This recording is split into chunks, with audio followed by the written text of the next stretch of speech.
She stood there, her hand on her hip, lips curled just enough to seem wounded. But I'd seen better performances in Afghan street plays. "I need support," she told the judge, voice quivering. $10,000 monthly, for our twins. Our. My ears stopped working after that word. My pulse didn't. It throbbed in my temples as the courtroom blurred, then sharpened. I looked at the twins beside her.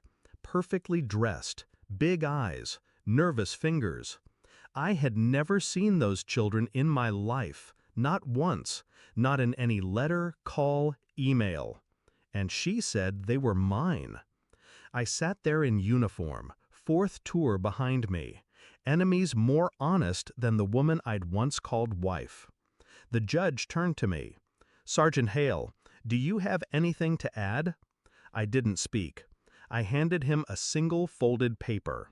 His eyes scanned the lines once, then again.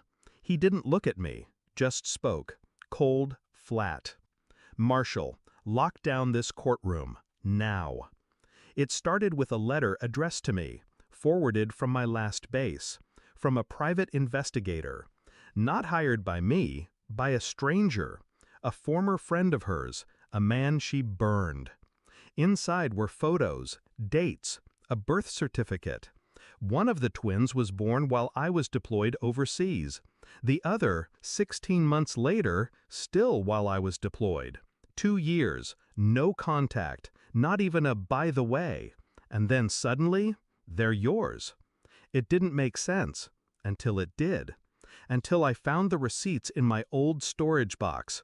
IVF clinic, appointment dates, all paid in full, not by me, by him. A man who used to mow our lawn, her second cousin, a man with matching dimples to the kids she now dragged into court as pawns.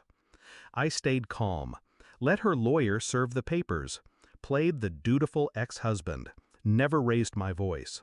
But I started digging, pulled phone records from our final year, cross-referenced hotel stays, her calendar entries, car GPS logs she forgot to erase. Each breadcrumb led me to her deceit, methodical, almost elegant. She'd forged my signature on consent forms, used stored samples illegally. The clinic hadn't verified deployment status, a scandal waiting to explode. And then I remembered something else: military housing privileges, fraudulent filings from dependency pay while I was overseas. That was enough. Enough to involve military command, enough to loop in CID, enough to make sure when I handed the judge that single sheet of paper, I wasn't just proving the twins weren't mine, I was handing over a federal case file. The judge stared at the document. You could hear his throat dry as he swallowed. He read the report aloud. Paternity excluded with 0.00% probability. And then the second paragraph. Subject identified in fraudulent military dependency claim filings from 2017 through 2021. Recommended for federal investigation. Her face drained. Her lawyer backed away. Even the twins looked confused, caught in a war they didn't understand. I watched her try to speak, lips twitching, voice cracking. "But he said he'd claim them." The judge slammed his gavel. Enough. A door opened behind us. 2 MPs stepped in, slow and steady. Her knees buckled. She never looked at me, not once, not even when they cuffed her. But I stood, calm, composed, a ghost she couldn't scare anymore. As she was led past me, I finally spoke. "You dragged ghosts into court," I said softly. "Now you get to live with yours." Her lawyer didn't speak. He just left everything, files, laptop, even his coat, and walked out. The courtroom emptied in silence. I stood alone in that room for a while. Not proud, not angry, just free. Outside, the sky was gray. I lit a cigarette I hadn't touched in 4 years.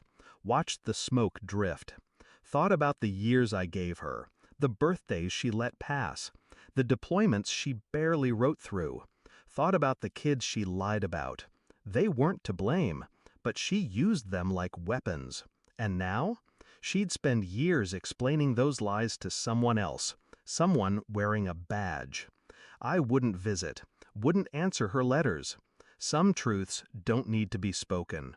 Some men don't need to scream. They just wait for the right silence and hand the right paper at the right time. I gave her nothing but the truth, and that was enough to ruin her.